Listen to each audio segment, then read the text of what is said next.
Welcome to the Deep Dive. Today, we're exploring something I think a lot of us feel these days, especially with everything being so connected all the time.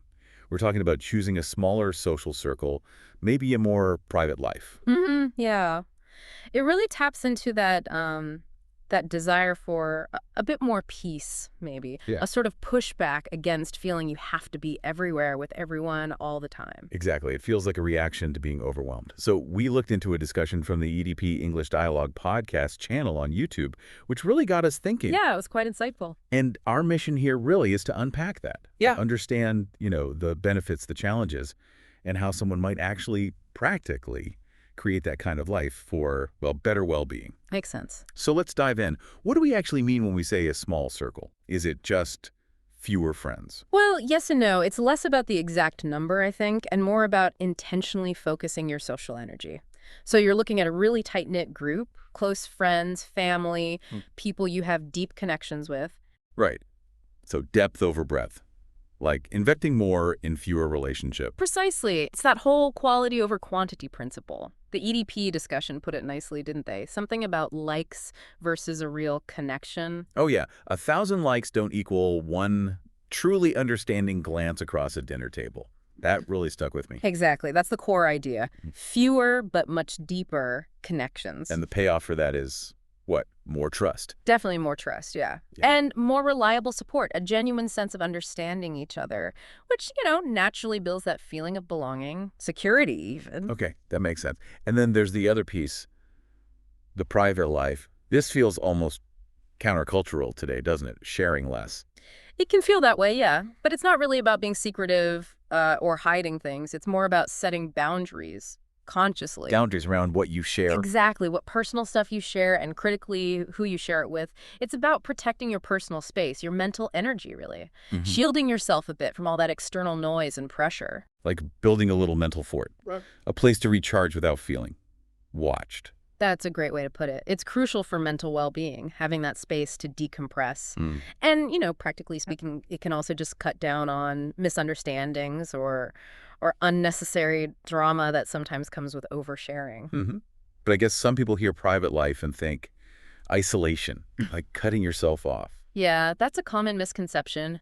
But it's not about being a hermit at all. It's really about finding your balance, balancing that social engagement you still want and need with dedicated personal time. Time for yourself, for hobbies, interests, just quiet time. Yes, exactly. Time to pursue things just for you without feeling like you have to perform or document it for an audience. Now that combination, the solid inner circle plus the private space, that's what leads to the peaceful days idea. I think so, yeah. Yeah. When you've got that stable support system and you have the ability to retreat and recharge when you need to, Yep. it just cultivates a sense of calm. Helps manage stress, maybe. Keeps your head clear. Absolutely. It's a really effective buffer against, the daily grind and the stresses life throws at you.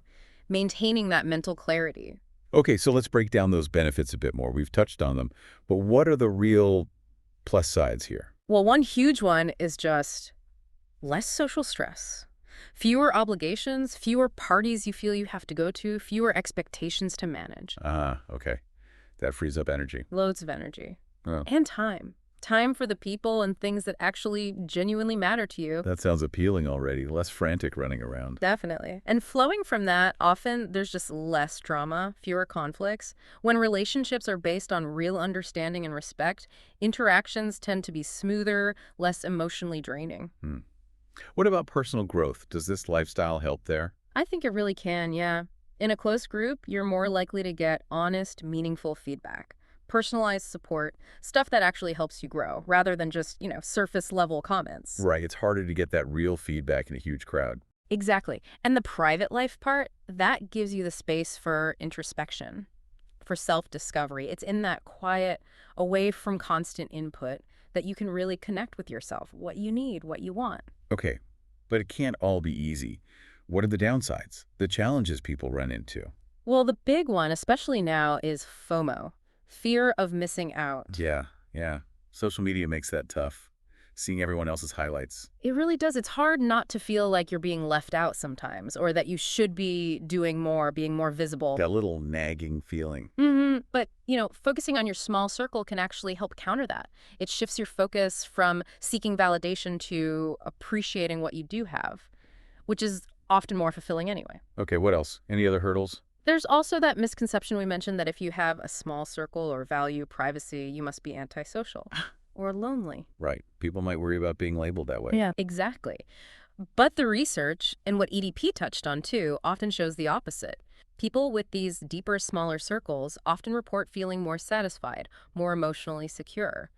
It really comes down to the quality of connection, not just the number. Hmm. A few strong bonds beat 100 shallow ones for actual support and happiness. Okay, so for someone listening who's thinking, yes, this sounds like something I want more of, what are some practical steps? How do you actually do this? I think the first step is being really intentional about where your social energy goes. Like, actively prioritize relationships that uplift you, people who share your values, who make you feel good, who contribute positively, kind of curating your circle. Filtering almost. Yeah. Being selective. Exactly, a healthy filter. And importantly, being willing to let go gently of relationships that consistently drain you or just don't feel right anymore. That can be hard, but necessary sometimes for creating space. Absolutely. Then there's setting boundaries, being clear first with yourself, then with others about what you're comfortable sharing and what you prefer to keep private. And communicating that. Yeah. Respectfully. Yes, communication is key. It's not about shutting people down, but explaining your needs and actively carving out that personal time, scheduling it even. Time for hobbies, relaxing, just thinking, whatever recharges you. Making it non-negotiable. Pretty much, yeah. And finally, like we said, talking openly with your close circle about why you value privacy can actually strengthen those bonds. They understand and respect your needs. Now, we can't really talk about privacy and connection without talking about technology, social media. How does that fit in? It feels like both a tool and a trap sometimes. That's exactly the tension, isn't it? It can connect us, especially over distances, but it's also a massive source of stress, comparison, distraction, all things that can undermine this whole idea of a smaller circle and private life. Yeah, that constant feed, the highlight reels.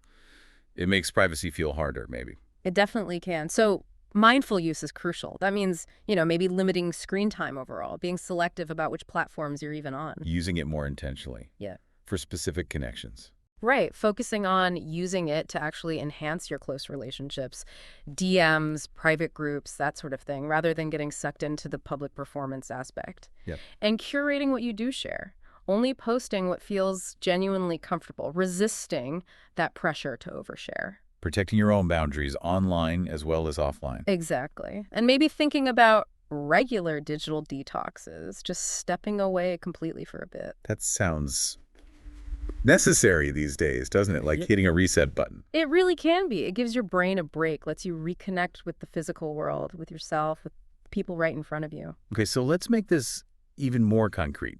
Can you give some everyday examples? What does this look like in practice? Sure. Think about someone choosing to have, say, a quiet dinner with two close friends instead of going to a huge, noisy party.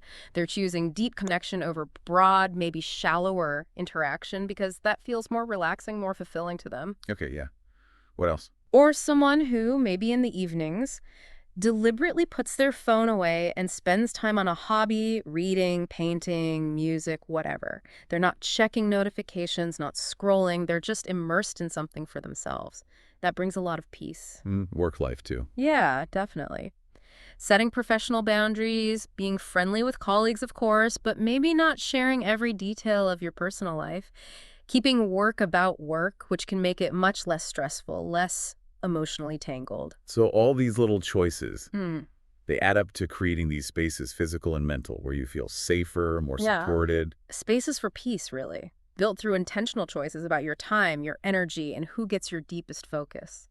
It really drives home how much control we actually can have over our environment and our well-being, doesn't it? It does. It's about reclaiming some of that agency. So if we had to sum it all up, what's the core takeaway from this deep dive? I think the main message is the real, tangible value in being intentional.